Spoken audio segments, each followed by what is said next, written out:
Your tracker comes equipped with the required running lights to operate between sundown and sunrise. At the bow, you'll find a red-green combination light, or sometimes separate colored lights. Red on the port or left side of the boat as you face forward, green on the starboard or right side. At the stern is a white light. All three of these lights must be turned on anytime you are underway between dusk and dawn, so that other boaters can see you and be aware of your course. Some bigger boats might have permanently mounted running lights. If not, they'll have plug-in running lights mounted on metal tubes. Open the cover, align the screw head on the tube with the slot in the light base, and push the tube until the light seats itself on the connections. Now secure the tube with the locking connector by turning it clockwise and down. Check the lights to make sure they operate. Push the running light switch to the nav position, which will turn on both bow and stern lights, as well as the instrument lights on the console. If lights are not working, do not operate your boat between sundown and sunrise until they are repaired. If you stop to fish or rest after dark, turn the running light switch to the anchor position. This turns off the bow lights, but leaves the stern light on so that other boaters can see you.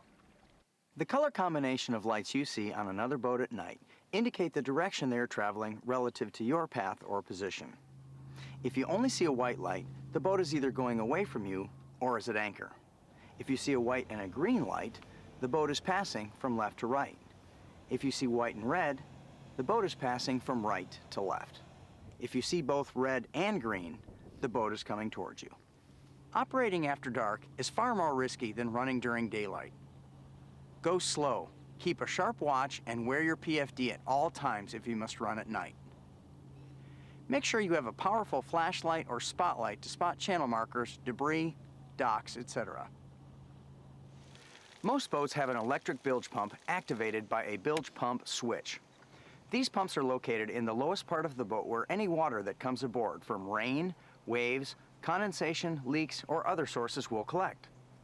Some models are equipped with an automatic bilge system that senses water and turns on automatically.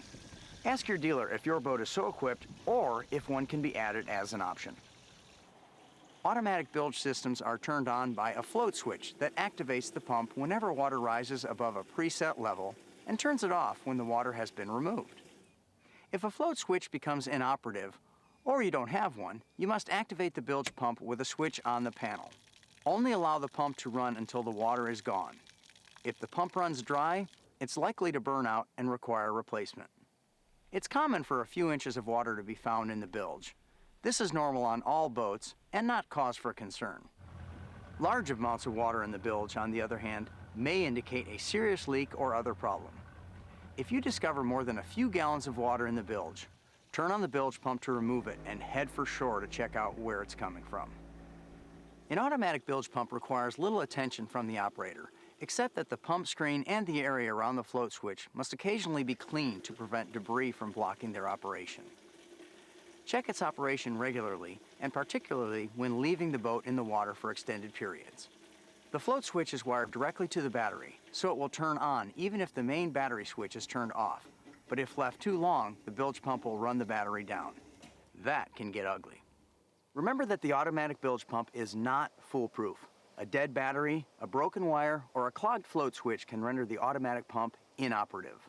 It's a nice system to have, but does not relieve you of the responsibility to keep the boat afloat. Leaving a boat in the water unattended, particularly for extended periods of time, is asking for trouble. Your boat may have come equipped with a bow-mounted trolling motor. If so, it has its own operator's manual, which you should read and understand before operating it.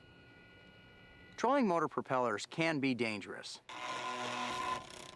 Since most are operated by either a connected foot switch or a wireless remote, they can be inadvertently turned on at the wrong time.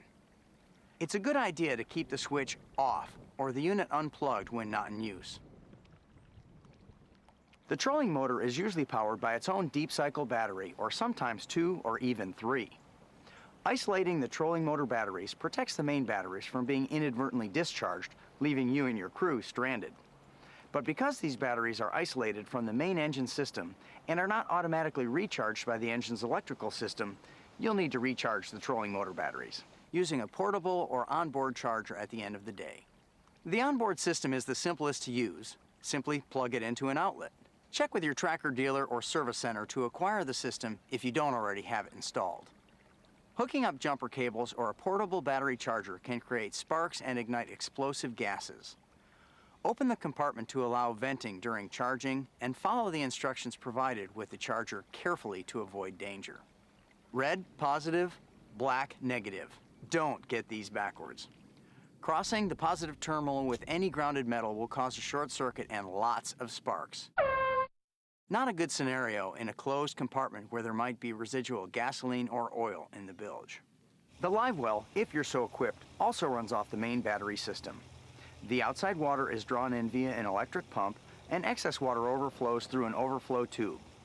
If that tube becomes clogged with debris, you could be pumping water directly into the boat. Some systems have an additional pump to drain the well, so that needs to be checked too. In fact, all hoses and clamps to and from the live well system should be checked regularly and replaced or tightened if necessary.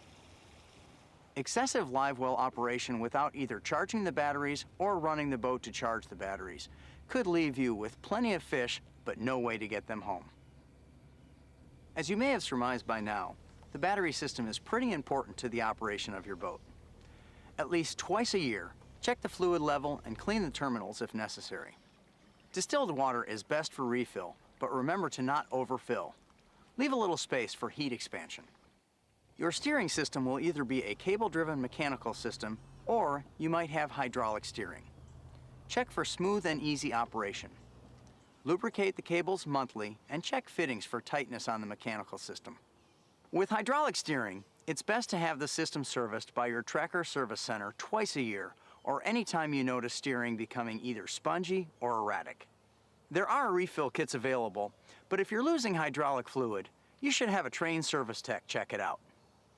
Also, check the throttle shift lever for smoothness and lubricate the cable at least twice a year. And look over the fuel system regularly, making sure all connectors are tight. There should be no smell of gasoline in the tank area when the vent is closed. Hoses that are cracked or flaking must be replaced. Regularly check the functions of your electronics. Some of these combo units with GPS and sonar can be pretty complicated, so make sure you're familiar with their features and their operation. Preferably twice a year, but at least once a year at the beginning of your boating season, your engine and systems will need a checkup and some routine maintenance. Follow the maintenance schedule that came in your owner's manual for items such as spark plugs, oil change and oil filter, fuel filter, impeller, lower unit oil, and overall lubrication. Failure to maintain your engine may cause a malfunction while you're far from the dock. Improper maintenance can also void your warranty, so don't overlook this important aspect of boat ownership.